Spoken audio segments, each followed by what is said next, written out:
Good afternoon and good morning to everyone from the campus of Notre Dame, depending on where you're joining us from. It's a cold, overcast day on campus. The South Bend climbs have moved in. The wind chill factor right now is about 13 degrees and dropping. The wind chill factor by tomorrow morning should be about 5 degrees. So students will be walking briskly to classes and to other gatherings. It reminds me of my wife, Carmen. I know many of you know her and met her over the years, is from Brazil. And, when we used to talk about the wind chill factor, she thought that everybody was saying the windshield factor. And it wasn't until many years in our marriage that I discovered and had to correct her that it's wind chill, not windshield. God only knows what the wind is like on your windshield when you're driving fast. But we've got that clarified for her. So it's cold here on campus. We have been working diligently with our students last week and now tomorrow with our faculty and staff on providing COVID boosters for everyone. And that is something that we are really excited about. We think it's the best way to protect the campus community from the contagious nature of the Omicron virus and variant. And things seem to be going really well. Our goal is to get over 90% of the group boosted, and that they're going to upload that, and then we can relax some of the mask requirements. It's my distinct honor and pleasure to introduce to you today a close coworker, a classmate, an outstanding leader in the history of Notre Dame, and also a very close friend, Dolly Duffy. Dolly's a 1984 graduate. She is the executive director of the Notre Dame Alumni Association, a huge job, maybe the one position that you could almost consider as an elective office, because so many alumni, parents, and friends take ownership of this role. She's also the Associate Vice President for University Relations. And in this role, Dolly oversees the leadership of our over 150,000 living alumni, and then the even more voluminous number of parents and friends that are in that group. And we're going to talk more about the scope of those responsibilities. Dolly and her wonderful husband, Dan, have 5 children, Riley, Maggie, Liam, Kieran, and Flannery. So just an absolutely beautiful family. So Dolly, thanks so much for— Hello, thanks. It's so good to be here. Fantastic. So tell us a little bit about where you grew up. Now, I know a little bit about this, but so if you don't tell us all, I'm going to keep peppering you with additional questions. But tell us about where you grew up and what it was like growing up, and then how you found your unlikely way to Notre Dame. Absolutely. And first of all, the idea that this might be close to being an elected position, thank God it's not, because I'm telling you, every once in a while, I'm thinking that I might not get reelected. But it's I love what I do, and I'm so happy to be here. I grew up in rural South Dakota. I like to say it's a bit of a dusty cowboy and Indian town, a town of 1,700, and not far from where my grandmother homesteaded at the turn of the century when she came from Bantry Bay, Ireland. To the middle of South Dakota as a single woman. She homesteaded. And so I went to a public high school because there were only public high schools. My graduating class was 47. And all 4 of my grandparents were born in Ireland. And the reason that that's significant is that we talked a lot about our Irish heritage growing up. It was a big deal. We had a bit of the rural Irish and the urban Irish because my mother grew up in Queens. And married my dad and moved to what she often referred to as this godforsaken place. And so that's where I grew up, and we talked about our Irish heritage. And interestingly enough, we talked about Notre Dame, and not as a school that we would go to, but just as the Mecca for anybody who's Irish. And when it came time for me to think about college, I applied to Notre Dame. That's amazing. Now, having visited Fort Pierre, where, you grew up, that little town, for your dad's funeral. And I know that, it was a couple of years ago, I think, that both your Yeah. mom and dad died about a month apart. You grew up, and I knew you came from a modest background. And as you know, you've heard me say, I didn't realize, how poor the town was and how many people, all the kids that you were able to cram into such a small house.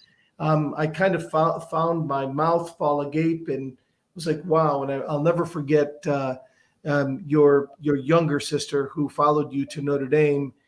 She pulled me aside and said, she could tell I was looking in amazement, and said, pretty amazing that Notre Dame would take a chance on two girls from Fort Pierre. So tell us a little bit more about that transition. Yeah. So, it was interesting. When I came to Notre Dame, I had never set foot on the campus. And I got in and my dad said, you have to make a decision sight unseen because we can't afford to go out and visit. Really, we can't afford for you to go.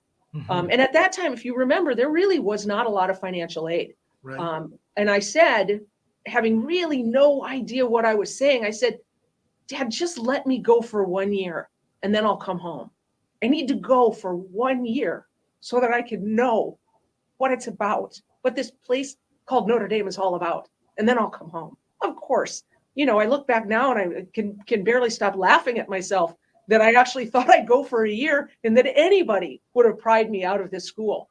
And thanks to Father Joe Carey, and among others, who made it a point that I got to stay at Notre Dame for all of those years and graduate. And it was it was as if I was destined to take this job, because I turned to my first year roommate, Jamie Kimmel Eifert, and I said, come on, Jamie, let's go. We're going to meet everyone in the freshman class. And then we set out to do it. Mm-hmm. Well, I have it's an amazing story, and I have the privilege of being your classmate. So from 1980 to 1984, you sucked the bone marrow out of this Notre Dame experience. I mean, you devoured it. But tell us a little bit more about what those 4 years were like for you, and how that led you, forward, and how transformative it was for you, those 4 years. Yeah, you think about the fact that our freshman class, Lou, was the same size as the town I grew up in.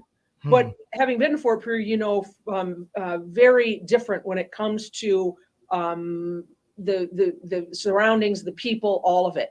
And I remember, I probably shouldn't make fun of myself, but I will, because I'm a pretty easy target. I came back from Christmas and I was with a group of people and we were talking about what we did over Christmas. And one of the young women said, my dad got my mom a BMW for Christmas.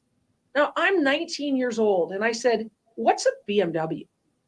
And they all had this nervous laugh, like maybe she's serious. And they said, it's a car. I said, it must be a nice car. I've never heard of it. And so I think about the exposure and all of the things I got to do, all of the people that took me in, all the families that came back to campus and took me out for dinner, and to nice restaurants that I'd never been to. People were good, and I loved it. I loved everything about Notre Dame, and it was really a pretty glorious 4 years. Yeah. I remember, going back and loving everything about your family and about your roots. And you have a tradition that I think struck us all, that came from afar to your parents' funerals, that you as a family, after the Mass and that small, humble church with a lot of Native American, statuary and everything else, you go to the cemetery and tell them what you do that's distinct as a family at the end of the committal service. So we actually bury our own. And after my brother died a few years before my parents, very unexpectedly, that's when the tradition started. And we literally don't even use the mechanism. We lower the casket with ropes down into the ground. And then we all take turns with the shovel. And we invite everyone else. And part of it came out of a conversation that we had, how hard it is to leave out on the prairie, up on the side of this hill, this small cemetery, Scotty Phillips Cemetery is what it's called, and to walk away with the casket still above ground. And so we don't leave until the last bit of dirt is put in. Yeah. And it's really, it probably makes people uncomfortable at first, but it's incredibly cathartic. Yeah. Let me tell you, it's a simple but a very powerful thing to witness and then to participate in. Picking up the few shovels there and adding some dirt on to bury, that loved one. So tell me, you graduate from Notre Dame in 1984. Where do you go? What do you do next? So just a reminder, Lou, you probably remember this, but you might not. Somewhere I have a picture of the two of us at baccalaureate mass, because you and I were the two readers at that mass. And imagine my mom and dad coming to campus for graduation. And my mom thought she died and gone to heaven because I was up on the altar at that mass with 200 priests, it felt like, and you. And it was really powerful. So I remember that so well, Dolly, that I got up and I think nervously in the middle of the basketball auditorium at the time in the Joyce Center. I remember getting up and saying, I think I did the second reading. So I said something like a reading of the letter to Paul from the Philippians. So my family ridiculed me that the Philippians were writing to Paul versus the other. So I screwed up my prepositions. I never remembered that. So I only remember that you did it perfectly. So yeah, what do you do after? So I graduated and I took a job working as a press secretary for a congressman in Washington who was on the House side for a couple of years. I won't talk about the politics of it or who or anything else, but it was 2 years there, and I loved DC. I loved being there.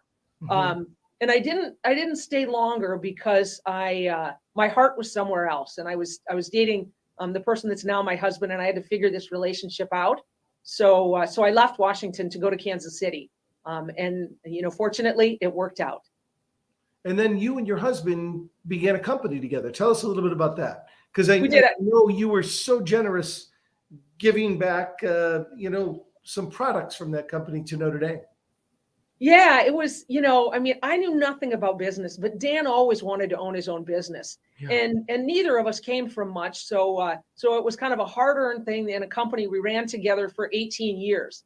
And I might add, and we stayed married, which is amazing, working together for 18 years. And I can hear some people laughing on the other end. And so it was a company that had a number of different divisions, but the one that we really focused on was we designed and then ultimately imported, after we did our own manufacturing, and warehoused and put corporate logos on all different kinds of sport bags, tote bags, luggage, desk folders, coolers, things like that.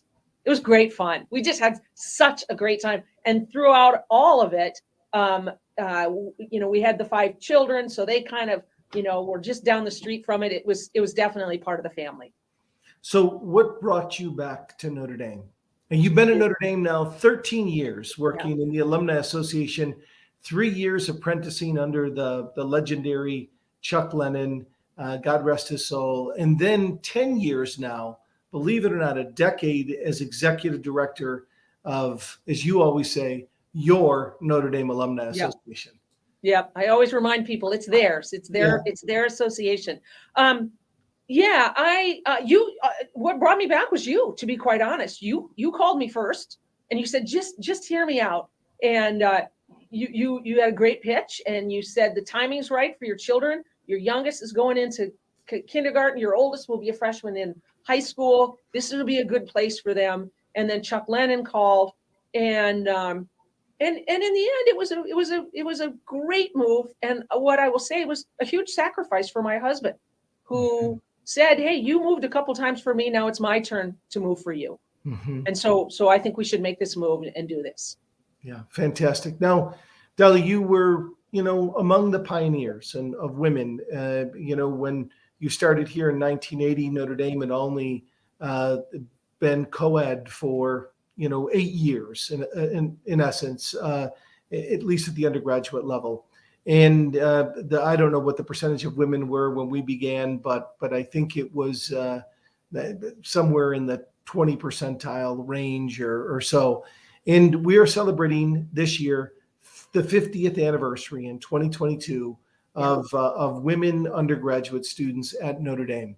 What does that mean for you personally? And what are some of the events that are being planned? I'll start with not giving myself credit for being a pioneer.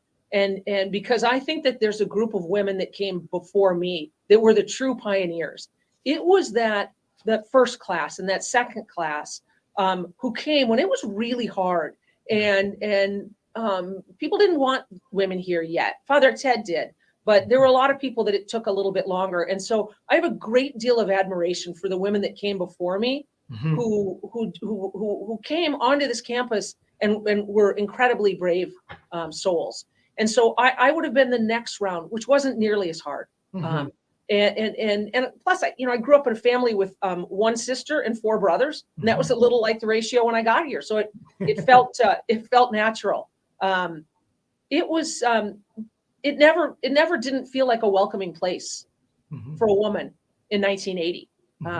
And so that's why I say I was in the second round. And now it's hard to believe 50 years. It's so exciting that we're going to have this huge celebration, and we're going to couple it with reunion. So we'll have the reunion going on campus, and simultaneously we will have this 50-year anniversary beginning on Thursday night with a big celebration. And then there'll be some overlap all throughout the weekend for all of the women and men who come back to celebrate the 50 year. And we'll have academic sessions. We'll have all kinds of things. And that's really just the crux of that weekend. But the university is looking at this as a broader celebration. And so all throughout the spring, the faculty, staff, students will all be involved in this celebration to make sure that everyone can play a part in this momentous occasion. So in this case, in a sense, everybody will be invited back who wants to come back for reunion weekend to participate in the 50th anniversary as well, right? Yeah. So it won't just be the 5-year increments of classes. But we will have the 5-year increments of classes, and we will not deviate from that model where those classes really get to come back together and bond. And pre-COVID, it's interesting as people talk about young alumni and are they really tied back to their schools?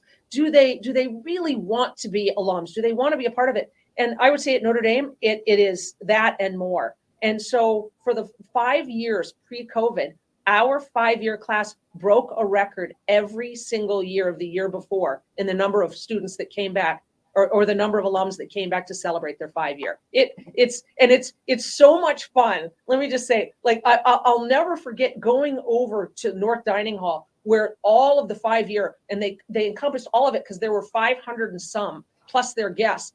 And it was palpable. Like you walk in, there's these young people and this energy, and it's like the whole room was bouncing. It's so much fun to have our young alums come back. That certainly augurs hope for the future. I hear it said all the time that Notre Dame's Alumni Association is unrivaled, that the Notre Dame Alumni Network is one of the great assets and distinctive gifts that we call the Notre Dame family, and people feel the sense of belonging for life. You hear the old adage, you're not making a 4-year decision when you choose to come here, you're making a 64-year decision. What makes the Notre Dame Alumni Association distinct in your estimation? Oh, how much time do we have? It begins with an incredible product, right? It begins with our alumni. And let me say, in this case, we're talking about alumni, but they are supplemented by parents and by incredible friends of the university. And so we start there where people constantly say, what can I do? How can I do more? How do you need me? I'm yours. Whatever it is, the challenge is finding enough opportunities for all that want to do that. And so I went to my first meeting of a group of private colleges and universities executive directors, right? And knowing that I am standing on Chuck Lennon's shoulders, right? He built this world-class alumni association, and now I get to add to it. And so I know where this all began. And so thank you to if any of the Lennon family is there, thanks for giving your dad to this university for so long and allowing him to do what he did so well. And so I went to this first meeting, and a couple of executive directors said, we just want your alumni. And I was kind of uneasy. And I said, what do you mean? And they said, so many of us are just trying to get our alumni interested in the institution, interested in what we're doing, interested in programming, whatever it would be. You don't have that problem. Mm-hmm. You have them in spades. And so our work is very different from yours. And I thought that was so fascinating. And it's true. Now that the time has borne that out, that we have amazing alums that want to do so much. So one of the distinguishing characteristics seems to be the club structure. I hear that it's unrivaled. Tell us a little bit about the club structure and why they are not called alumni clubs. Right, because they're called Notre Dame clubs, because if you look around the country, around the world, we have clubs that have been run for a decade by somebody who did not graduate from Notre Dame.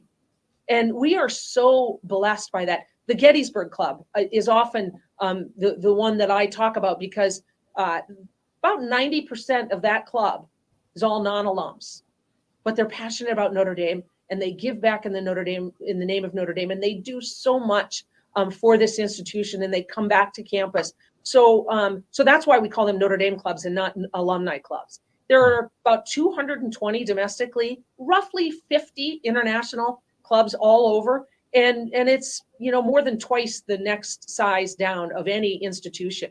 And we are so we prize that so much, because can I talk about another? Sure, I can. So like in USC, since they're a football rivalry, just disbanded all of their network of clubs.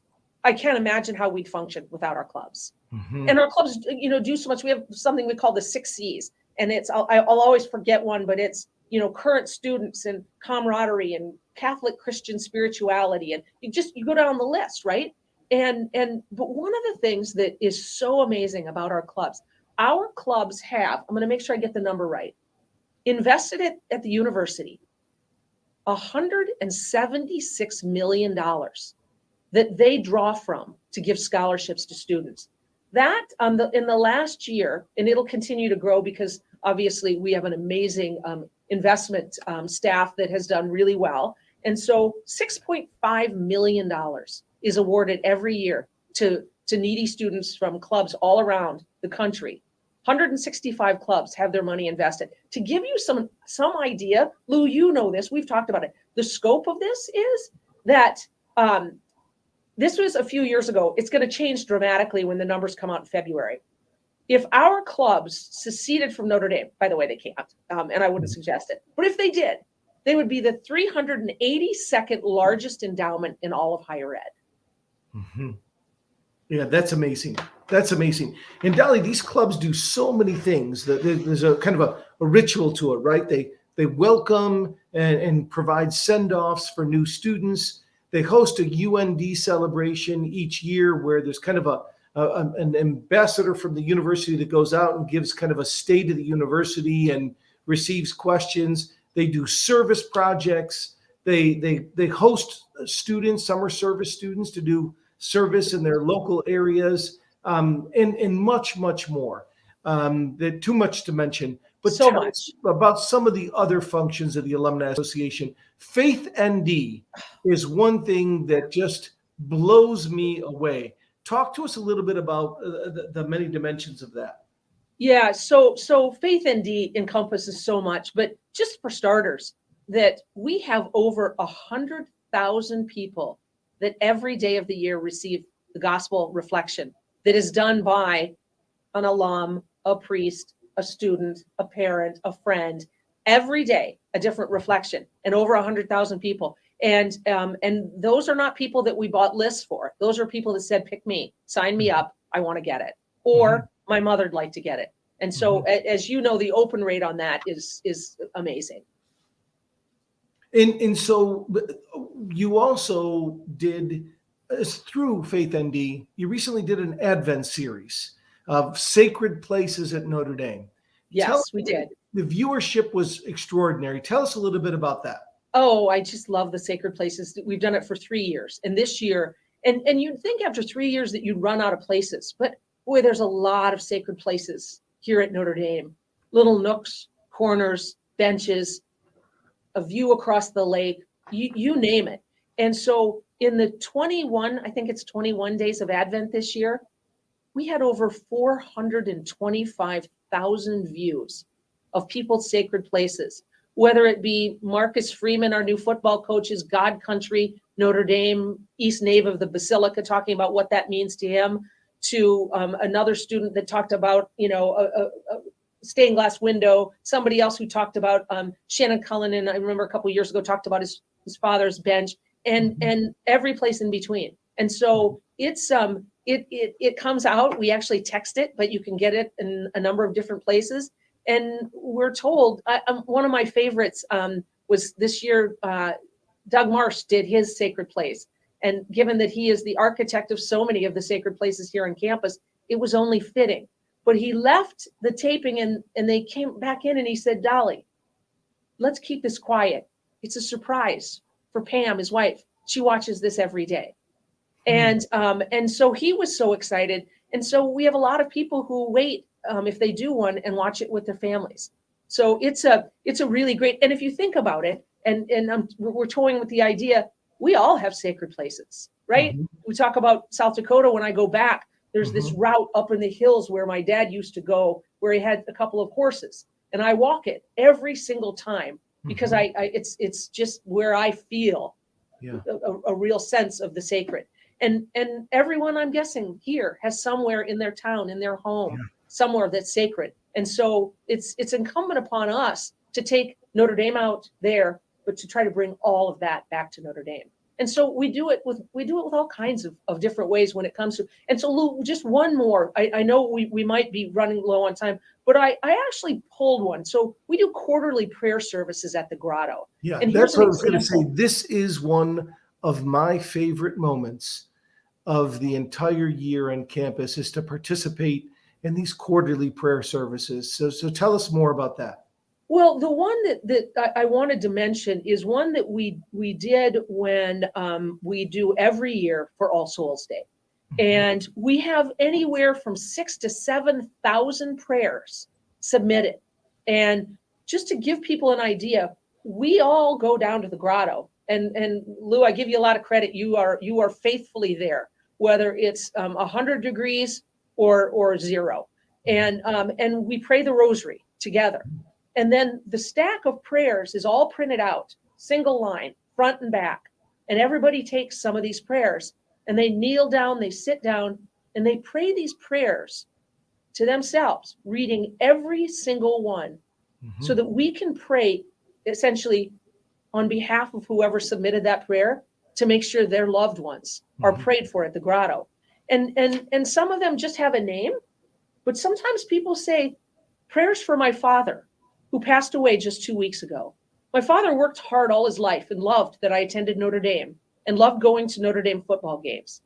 This next weekend will be hard because my father was in the Navy, and his favorite Notre Dame game every year was the Notre Dame Navy game.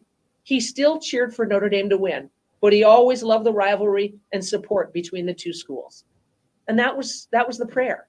And we looked at these and we figured that each person sends in about 8 names. And one year, we prayed for over 50,000 people by name after the rosary. Yeah. What a gift. It's incredible. It's like I said, it's so humbling to read hundreds and hundreds of those prayers quietly on your knees before the Grotto. And so many of them are personal and touching and heart-wrenching. And you do, for the deceased, you do that around November 1st and All Souls Day, but you also begin the year with prayers for students. And then I believe around this time of year in February, I think you do prayers for the unborn. Right. It's prayers for life. So prayers for life. With focus on the unborn, but for people who have any prayers around life that they want us to pray. And we'll do that on, I think it's Monday, the 23rd, roughly. Yeah. So watch your emails and send in whatever prayers. And the fact is that we go out and ask for prayers for a certain topic, but no matter what prayer you send in, we pray it.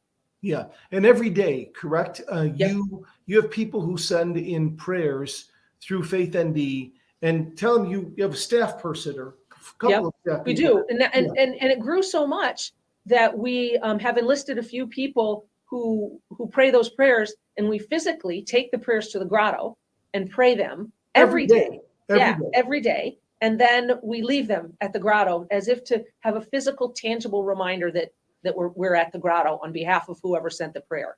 Yeah, there's And no, then there's, everybody gets a response to their prayer. And sometimes during COVID, it was really hard because there were times when we had 3 times the amount of prayers, but it matters. yeah, there's no, I don't believe there's any alumni association in the country that does anything like this in terms of spiritually bringing Notre Dame into the kind of the faith realities of its alumni, parents, and friends. But you do more than that. Talk about ThinkND, which is a newer initiative. Yeah. So ThinkND, I mean, you want to talk about the luck of the Irish for timing. It came out of our strategic plan. This need to focus more on the academic assets of the university, the product that the university turns out, because we have alums and friends who say, I just want access. I want to be part of it. I want to learn. I want to continue this journey. And so we launched it in September before COVID hit. And then all of a sudden, we have not only all of these people locked down in their homes, so they go online. Right now, there's over 1,000 digital assets on there. It might be, a video of something. It might be a written piece, whatever it is, and we're adding to it constantly. But the greatest part about that is that the academy here at Notre Dame, our professors and the people that work there have embraced this as an opportunity for them to take some of the things that they do out to our alumni. And so we've actually had professors, Megan Sullivan and Paul Blaschko, God in the Good Life. They literally created a small mini series and put that out there so that people could access that and be a part of it. And that continues to happen. We have won the global church with Professor Gabriel Reynolds that has the largest ThinkND community with almost 2,000 individuals who have been a part of it. Another one, Where We're Going, the Global Citizen. This was what someone wrote. And this is someone who is from Minnesota and Lebanon. They go back and forth. I watched with my parents who are in their 80s. It was mind-blowing to them to catch a glimpse of the work some people are doing in far-reaching locations, helping me promote the idea that all of our lives are interconnected. I've lived abroad all of my married life, just over 30 years. Raising children out in the world was perhaps the greatest gift I could offer them, and while always remaining mindful of the necessity of connection with my hometown and their American citizenship. And so she got a chance to watch this with her parents. And it's open to everyone. It's really, there's a lot of great material on it. That's fantastic. Tell us a little bit about Irish Compass, which is another very important network and outreach to specifically our alumni, I believe. Yeah, and so Irish Compass has over 30,000 on there, which would be alumni. In this case, it's only alumni because that's the limitation of what we can handle now. It continues to grow, alumni and students. And we have worked across all different organizations. So it's a chance to mentoring. So we worked with Keough, Law, Mendoza, Esteem, and other campus units to put together 2,000 mentoring pairs across campus. All mentoring for jobs, right? And internship. Right, and mentoring just for life to Okay. people that have questions. We recently started a business directory for businesses owned by Notre Dame alums that you can access, so that you go in and you say, hey, I need this, and this is a place you can look to. There are all kinds of opportunities for jobs, the posting of jobs, and the chance to look for jobs. So we sent something out recently about 2 different opportunities, one from the university and another through our ND Women Connect, and the open rate over 50%. So this continues to build. It's got some great steam. I think that we will continue to see more and more additions to it, and more people who come here for jobs. So it's a great, Irish Compass is a great way for Notre Dame alumni to go who may be transitioning careers and to kind of look for different options. But it's also a great way. I know for our division alone, we post jobs on there if We you do. want to hire Notre Dame people as well. Yeah, and it's a great, it's a great place for career advice. We do seminars, all kinds of things like that. Not just the networking, the mentoring jobs, but all kinds of articles, experts on there to talk about like next steps and all of that. So we're really excited about it. We have an obligation. The one thing that I probably should have opened to say is how unbelievably blessed we are to be at a university that truly prizes engagement for engagement's sake. Mm-hmm. And when you say that among other institutions, it's but, and no, there is no but. Mm-hmm. That it doesn't matter. We want to engage everyone in the life of the university in a way that is meaningful and necessary to them. And this is one way, is to help people find opportunities, make themselves better, and get jobs. Mm-hmm. We can't talk without saying something about Alumni Reunion. Absolutely. Talk about Alumni Reunion and how special that weekend is. It always, Lou, you and I have had conversations about this, right? It always just amazes me that we can have over 4,000 people come back to celebrate their reunions. And what'll happen invariably is somebody will come to their 25th because it's 25, having not come to any others, and lament the fact that they didn't come to them. But people's lives are busy. But the fact that we have a draw of that many people to come back in the summer, and many of whom stay in dorms, when they also come back in the fall, sometimes once or twice, many of them, for football games. We have 80,000 every home game, but we still have a strong following for Reunion. I love Reunion. Yeah. There's also something unique you do, and you've invited me to come and meet with the families at this, but Family Volunteer Camp. Yeah. Tell us a little bit about that. So Family Volunteer Camp is amazing, right? We have these families, sometimes generations of families, the parents, their parents, the children. Sometimes you have a grandparent that brings a child. And so they come back here and they come on Sunday night. We start with mass and dinner. And then the family volunteers in the community, we work to line up all the different locations, whether it be the Center for the Homeless or St. Margaret's House or all kinds of places like that. Community gardens, we do a little indoor, a little bit outdoor, and the families come and they work together, sometimes 6 hours a day. Mm-hmm. And the thing that's really fascinating about it is to watch the progression of a family. So if it's their first time in particular, they get there on Sunday night and you've got the kids and some of them are early teen and they have this look like, there is no way I'm doing this. Right. And so they get up Monday morning and they're all having breakfast. And they go to the South Dining Hall and then they go off to do their work and they're not happy. And then that night they get back and they all gather and the kids all gather and they have the run of campus. And then day 2. And then that night you see another side to them. And Thursday night at the closing ceremony, all of the kids, regardless of age, are all sitting at their own tables together with this bond that's like nothing you've ever seen, and all the parents are over here sitting together. And what happens is, and it sounds like something I might make up, but I had a family say after the first year, they gave the kids the opportunity to come to Family Volunteer Camp and work, or to go to Disney, and the kids chose Family Volunteer Camp. And because of that, we have about 400 individuals that do Family Volunteer Camp each year. We can only do it for 3 weeks because there's just not enough access on campus. We have to turn away as many families as we take in a lottery system, to come back and volunteer their time. It's amazing. Really so there's three 1 week sessions. Yeah, it's Yep. very powerful to see the family bond around, our Catholic faith and service to others. You're doing so many things, Dolly, that you and the mighty small team at the Alumni Association of like 30 full-time people. And you have such ownership of volunteers, alumni, parents, and friends at every level, class level, club level, the alumni board, and all the affinity boards, et cetera. It seems to me like you're running in 1,000 different directions. Tell me what is most challenging? What is most difficult about your job, and what gives you, after all these years, the greatest fulfillment?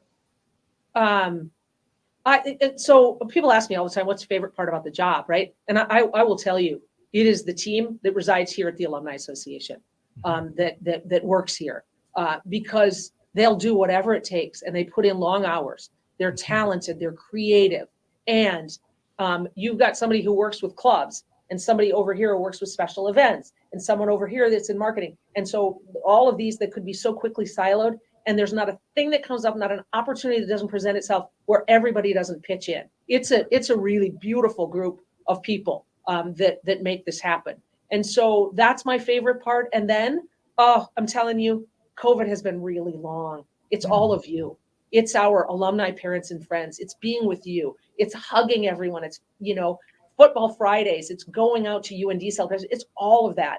And so it's, you're right. It's small. It's mighty. What keeps me up at night is that we often see people move on. I don't ever want anyone to leave. Not really. I got so adamant about it that for those that left that are in this area, we started a group called the Alumni of the Alumni Association, and we bring them back once a year for lunch so we can stay connected. So it's, it's challenging. There's always more great things that we want to do than we have the resources to do, but that's a good problem.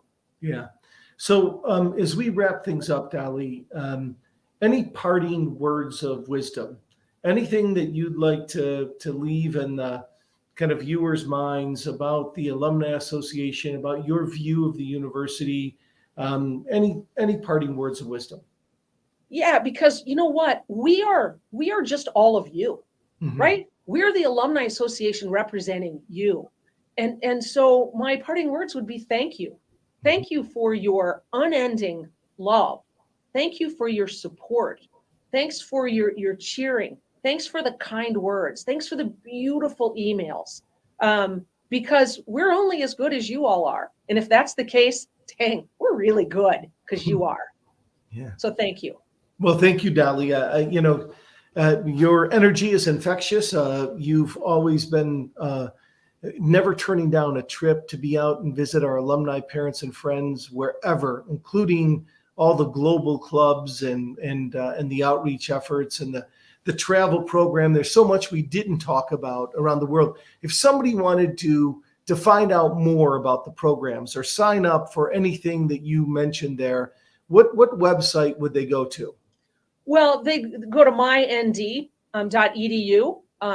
or send me an email. Tell me what you're interested in, and I'll get back to you.